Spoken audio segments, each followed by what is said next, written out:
Pierrot, une nouvelle réaliste de Guy de Maupassant. Lecture par Christophe Tabar. Madame Lefèvre était une dame de campagne, une veuve, une de ces demi-paysannes à rubans et à chapeau falbala, de ces personnes qui parlent avec des cuirs, prennent en public des airs grandioses et cachent une âme de brute prétentieuse sous des dehors comiques et chamarrés, comme elles dissimulent leurs grosses mains rouges sous des gants de soie écrue. Elle avait pour servante une brave campagnarde toute simple, nommée Rose. Les deux femmes habitaient une petite maison à volets verts, le long d'une route en Normandie, au centre du pays de Caux. Comme elle possédait devant l'habitation un étroit jardin, elle cultivait quelques légumes. Or, une nuit, on lui vola une douzaine d'oignons. Dès que Rose s'aperçut du larcin, elle courut prévenir madame, qui descendit en jupe de laine. Ce fut une désolation et une terreur. On avait volé madame Lefèvre. Donc on volait dans le pays. Puis on pouvait revenir. Et les deux femmes effarées contemplaient les traces de pas, bavardaient, supposaient des choses. Tenez, ils ont passé par là, ils ont mis leurs pieds sur le mur, ils ont sauté dans la plate-bande. Et elles s'épouvantaient pour l'avenir. Comment dormir tranquille maintenant? Le bruit du vol se répandit. Les voisins arrivèrent, constatèrent et discutèrent à leur tour, et les deux femmes expliquaient à chaque nouveau venu leurs observations et leurs idées. Un fermier d'à côté leur offrit ce conseil. « Vous devriez avoir un chien. » C'était vrai, cela.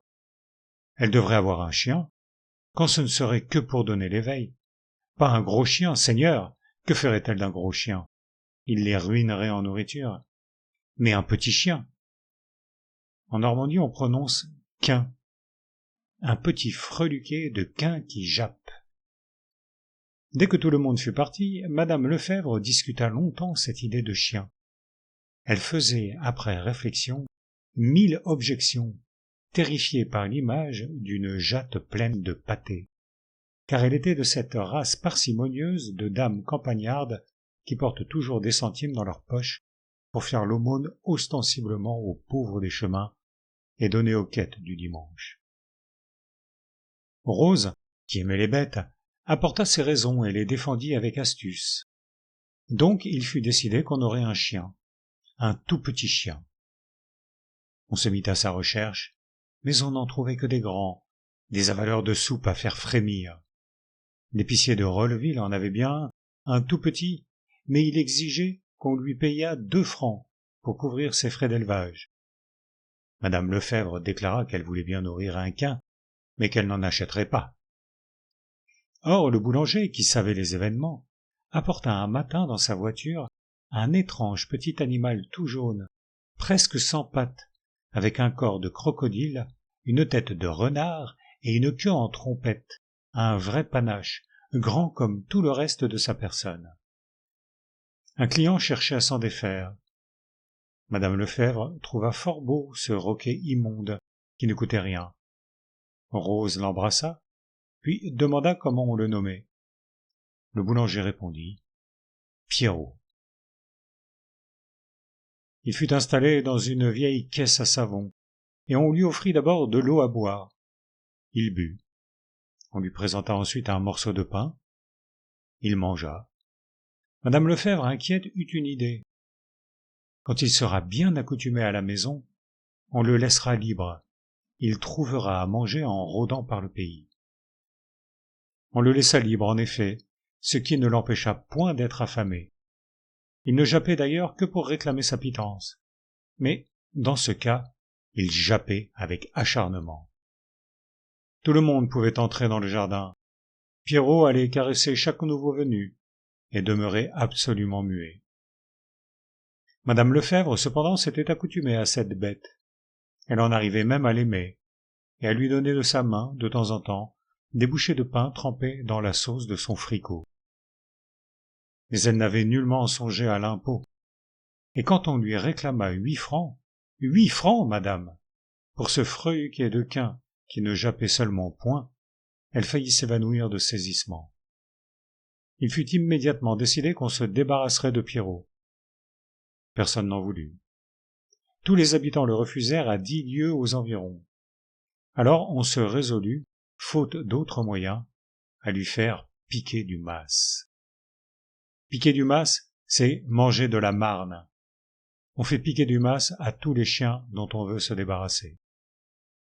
Au milieu d'une vaste plaine, on aperçoit une espèce de hutte, ou plutôt un tout petit toit de chaume posé sur le sol. C'est l'entrée de la marnière. Un grand puits, tout droit, s'enfonce jusqu'à 20 mètres sous terre, pour aboutir à une série de longues galeries de mines. On descend une fois par an dans cette carrière, à l'époque où l'on marne les terres. Tout le reste du temps, elle sert de cimetière aux chiens condamnés.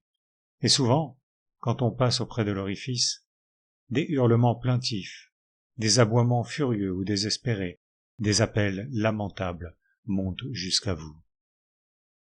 Les chiens des chasseurs et des bergers s'enfuient avec épouvante des abords de ce trou gémissant. Et, quand on se penche au-dessus, il sort une abominable odeur de pourriture. Des drames affreux s'y accomplissent dans l'ombre. Quand une bête agonise depuis 10 ou 12 jours dans le fond, nourrie par les restes immondes de ses devanciers, un nouvel animal, plus gros, plus vigoureux certainement, est précipité tout à coup. Ils sont là, seuls, affamés, les yeux luisants. Ils se guettent, se suivent, hésitent, anxieux. Mais la faim les presse. Ils s'attaquent, luttent longtemps, acharnés. Et le plus fort mange le plus faible, le dévore vivant. Quand il fut décidé qu'on ferait piquer du mas à Pierrot, on s'enquit d'un exécuteur. Le cantonnier, qui binait la route, demanda 10 sous pour la course. Cela parut follement exagéré à madame Lefebvre. Le goujat du voisin se contentait de 5 sous. C'était trop encore. Et Rose ayant fait observer qu'il valait mieux qu'elle le portasse elle-même, parce qu'ainsi il ne serait pas brutalisé en route et averti de son sort, il fut résolu qu'elles iraient toutes les deux à la nuit tombante.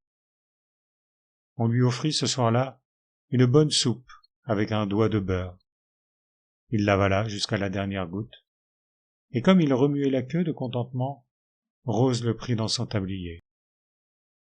Elles allaient à grands pas, comme des maraudeuses à travers la plaine. Bientôt elles aperçurent la marnière et l'atteignirent.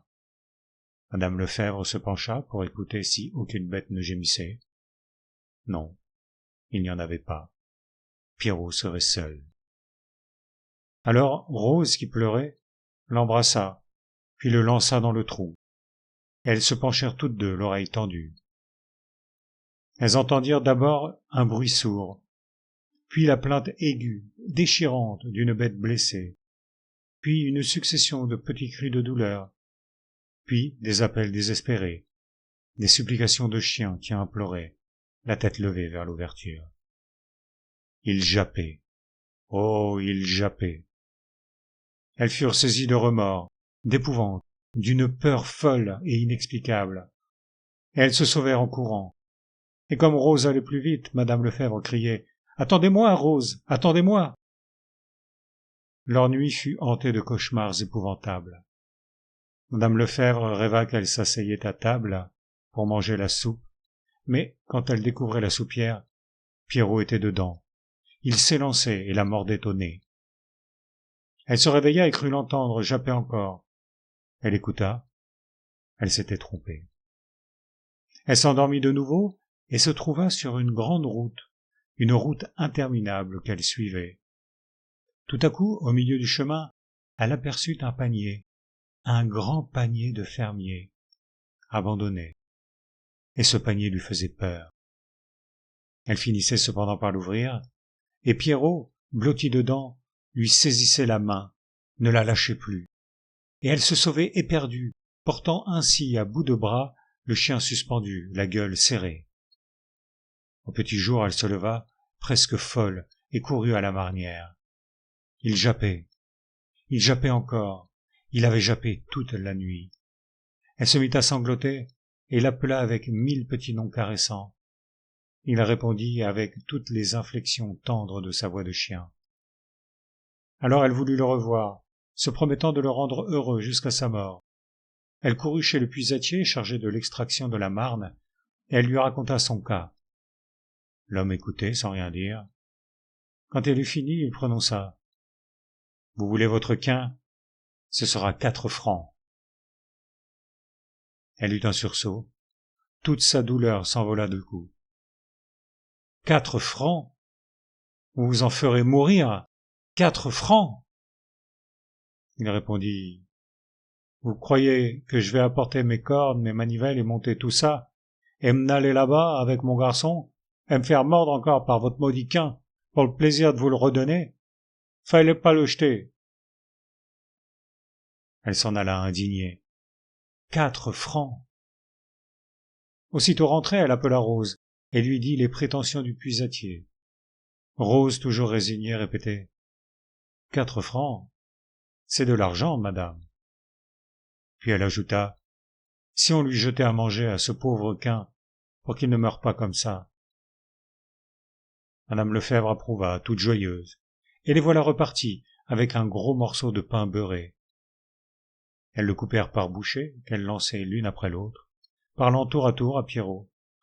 Et sitôt que les chiens avaient achevé un morceau, ils jappaient pour réclamer le suivant. Elles revinrent le soir, puis le lendemain, tous les jours, mais elles ne faisaient plus qu'un voyage.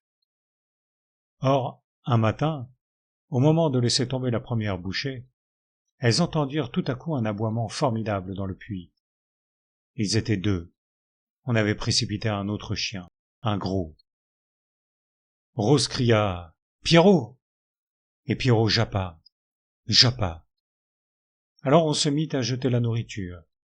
Mais chaque fois, elle distinguait parfaitement une bousculade terrible. Puis les cris plaintifs de Pierrot, mordu par son compagnon, qui mangeait tout, étant le plus fort. Elles avaient beau spécifier « C'est pour toi, Pierrot !» Pierrot, évidemment, n'avait rien. Les 2 femmes interdites se regardaient, et madame Lefèvre prononça d'un ton aigre. « Je ne peux pourtant pas nourrir tous les chiens qu'on jettera là-dedans. Il faut y renoncer. » Et, suffoquée à l'idée de tous ces chiens vivant à ses dépens, elle s'en alla, emportant même ce qui restait du pain, qu'elle se mit à manger en marchant. Rose la suivit, en s'essuyant les yeux du coin de son tablier bleu.